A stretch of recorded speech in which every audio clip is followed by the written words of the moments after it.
Well, less than 24 hours after we broadcast revelations about the scale of sexual harassment in Westminster, the Conservative Party has moved swiftly to send its MPs a new code of conduct.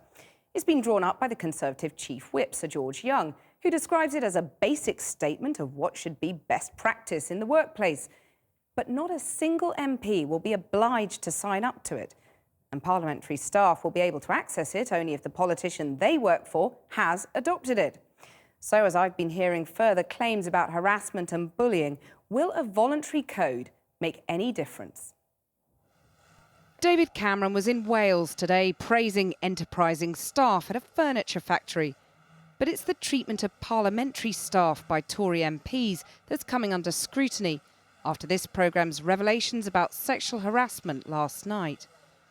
The Prime Minister has endorsed a new code of conduct released by his Chief Whip following our report. But there are concerns the new guidelines don't go far enough, with staff fearful of the power of MPs. We've had instances where staff have been told, "I will ruin you," by the MP as the employer. I mean, that's a very real threat. If you're young and new to the workplace and you're not fully aware of your rights, that's a terrifying prospect. So you don't want to take a complaint any further. But also, MPs are very powerful people with huge networks, and that has very real consequences. The code of conduct, which has been sent to Channel 4 News, says MPs should treat their employees with dignity, respect and courtesy, and staff should be free from any form of discrimination, victimisation, harassment or bullying. But a covering letter from the Chief Whip, Sir George Young, makes clear any complaints from employees can't be dealt with by the party, but are entirely a matter for you, the MP, to handle. So parliamentary staff facing abuse from MPs may end up having to complain to the very person harassing them. The law gives you the right not to be sexually harassed at work. That's not a voluntary code. That's the law that applies to everybody and all employers. What's more, common staffers have told us they're not allowed to request the new code of conduct to check their rights, but instead have to rely on MPs passing it on to them. Well, there's no doubt that Parliament is rushing to get its own house in order.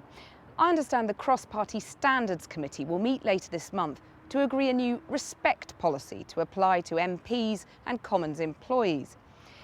But the ability of politicians to police themselves has been seriously undermined by successive scandals over expenses, culminating just this week in the resignation of the Culture Secretary, Maria Miller.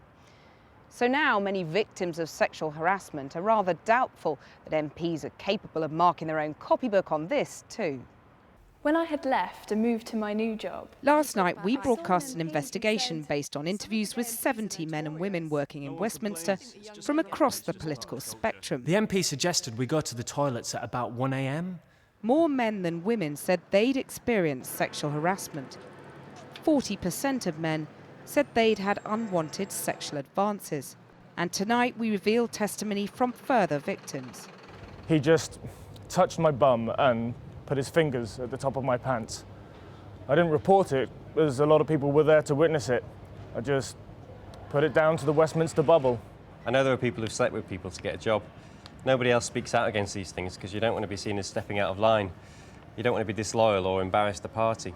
I think the powerful use the fact that if people speak up, it'll reflect badly on their careers.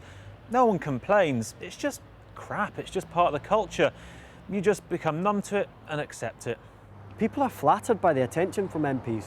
It's like they're rock stars in their world.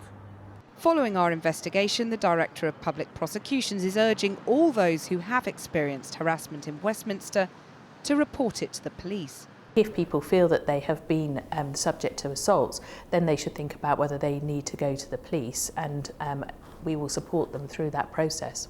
The Labour Party told us they'd be introducing an independent complaints process after Easter. And the Liberal Democrats have told us they're confident that new processes introduced after the Lord Renaud allegations are robust and they'll keep them under review. My boss did try it on with me when he was drunk. But many of the victims we spoke to fear the culture of harassment in Parliament is so entrenched, these new policies are barely worth the paper they're written on.